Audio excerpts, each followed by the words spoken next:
What's up, guys? It's Ryan, and I'm back. Today I want to tell you about the new 2022 Husqvarna FC250 and FC450 Rockstar editions. The photos of these bikes just released today. I thought it might be a few more days, but we got a nice surprise this morning, and let me tell you, they look sick. And if in the years past, they leaned heavily on trimming the bike in that flow yellow color, which I really did like, but they got rid of that this year, and I'm not a huge fan of black, but they put some black into it, but they left enough white and added enough gold where it does look good, guys. It looks classy, it looks cool, it looks clean.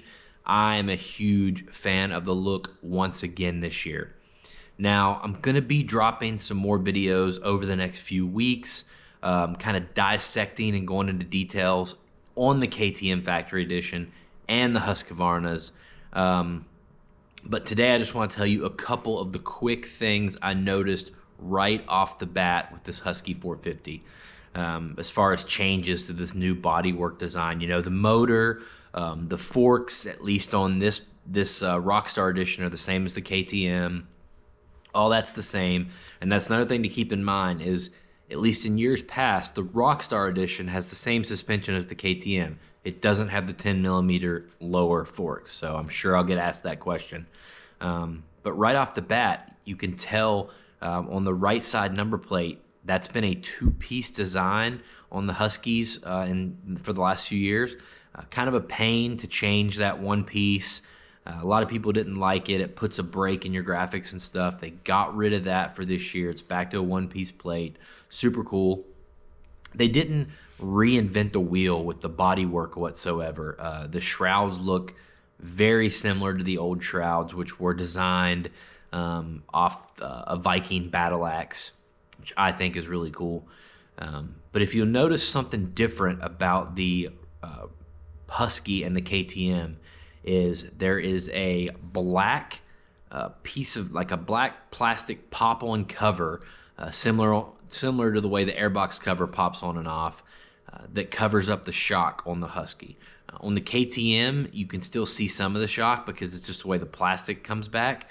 But on the Husky, the shroud does not come back that far. So you've got a clear plastic cover. Now you're gonna have to, from what I've heard, you're gonna have to leave that cover on, because if you take it off, you can hook your boot on the shock adjuster knob.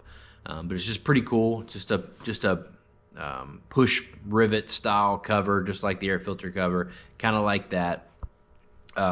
I have confirmed that a decent bit of parts are the same for the Husky and KTM this year, guys. KTM just killing it once again on lowering their manufacturing costs. I'm pretty sure the exhaust is the same on the 250, 350, 450 Husky and KTM.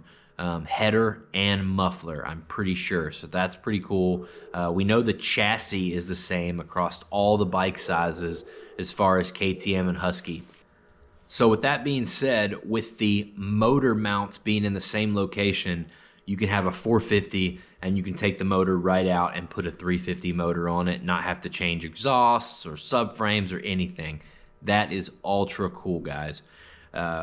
I know, at least on this factory edition, the linkage, the swing arm, the shock, all that is the same as the KTM factory edition.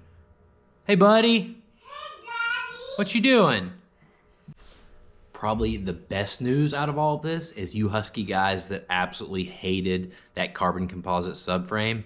Well, you're getting one that's supposed to be better. Yes, it is the same style as the KTM subframe. It looks the same. It's got the aluminum legs and some kind of plastic top, but not so fast. It is not the same subframe as the KTM. I've seen other people saying it is. Guys, I looked up the part numbers today. I'm not saying one won't work on the other, but I'm saying the Husky and the KTM have different part numbers, where most of the other parts are the same part number. So there's something different about the two. Maybe we'll get into more of that in the future, but Husky owners should be happy. I can't tell you how many people I know that decided to buy a KTM or a gas over the Husky just because of that subframe. So Also with our pictures today, we did get to see that new start-stop switch that KTM did not show us in the release photos for some reason. I like it. It makes sense. Start and stop right there by your right thumb, right in the same switch housing. They've been using the same start and stop kill switches since the 90s, it looked like. It was time for something new. It was overdue for something new. And we got the map switch on the left side like we saw with the KTM. Looks like it has two big buttons for the maps. And then it's got the small traction control and quick shifter button. It looks cool, but guys, like 90% of people will just stay in map 2. I find map 1 on my KTM to be very mild, way too mild. But I'm an old fat vet. So yeah, guys, that is the quick and dirty on the Husky 450 and 250. Pumped that they did a 250 this year. Remember, 400 units of each. And these are going to hit the dealers about the same time as the KTMs in February. So if you're interested in one, I know AOMC still has some 250 Rockstars that aren't accounted for, and maybe a 250 KTM. So you need to contact sales@aomc.mx or call the dealership, ask for Mike or John, and they will get you dialed in on a special edition. Guys, I'm going to drop a bunch more videos over the next few weeks and months until this bike comes in.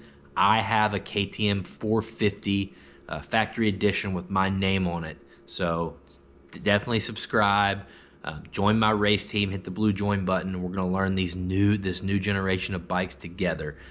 I'm excited because I've only been with KTM a few years, so I wasn't here when the last new generation came in, and I had to just learn it. Now I'm here in the beginning, and we're going to learn this one together. So thanks so much for watching. I'll see you in the next one.